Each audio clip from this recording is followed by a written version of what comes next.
I have a couple things next. I feel like Pat Kraft went on a little media tour, media blitz, Hmm. stump speeches a lot. There was a letter looking back at the 2023 season. There was a couple other things. A BTN interview. I know he sat down with On Three. I think he did a couple other. I think Ben and him sat down. Um, I didn't take anything earth shatteringly away from anything that came out. I think we all kind of knew, if you've been paying attention.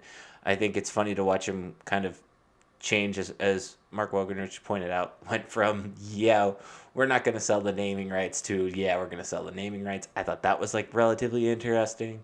Um, the one thing, there was kind of and I think this was in the BTN interview, um, but there was kind of a flag planting a little bit of the wrestling program.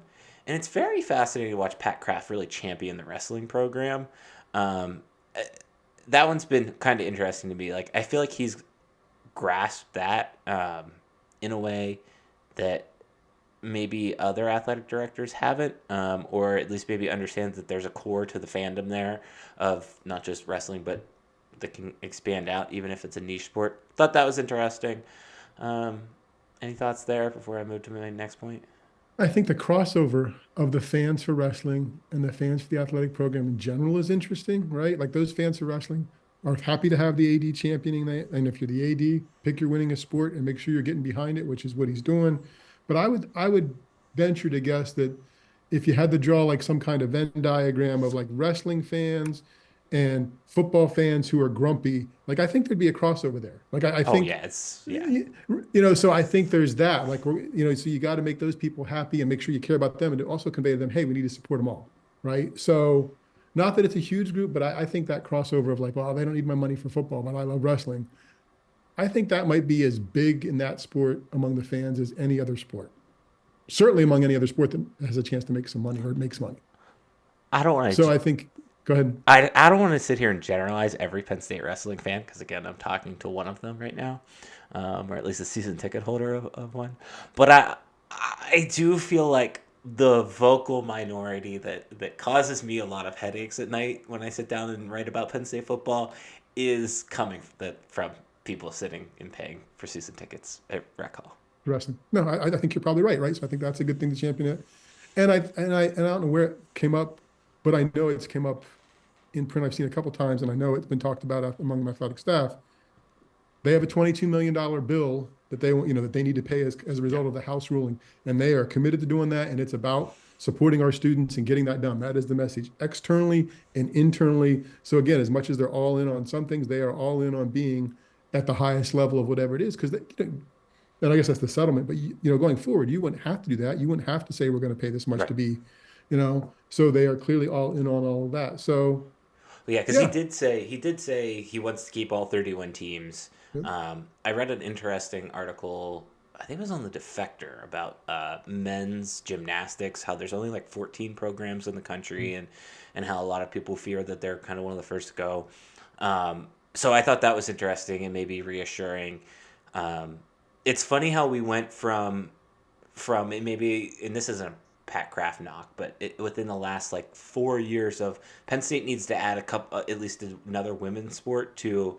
We're going to do everything we can to retain all 31 sports. Mm. Um, so I thought that was interesting. Um, yeah, I don't know. I feel like the role of athletic director, I think now more than ever, maybe really in the last 5 years, like it maybe it's something, and maybe this is partly because of the scandal we pay attention to it more. But I feel like we collectively are starting to put it under a microscope in the same way we put the head football coach under a microscope, and I think that's a fair thing because you're in charge of something that is very important to us being the fan, or at least me being the fan, of that we care about and want to see succeed. I thought, speaking of Poorman, I thought his article on kind of the Learfield Directors Cup and finishing, in like Mm. 23rd or something like that. For Poorman was a little spicy, but not wrong, and something that was, I think we think about a little bit, or something to think about a little bit when a team has an off year that, um, maybe shouldn't have had an off year, or you're used to just having the same coaches over and over and over again, because people don't really get fired at Penn State that often.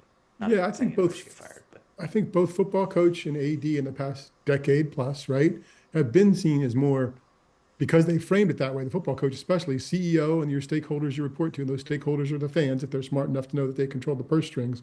And I think Pat Kraft, the job is to fundraise and to create excitement and energy. And he hasn't done anything off that would hinder that script of God, Pat cares about us. Look at him fighting for us, right? Look at him. We don't want football to open the road. We don't want to do this.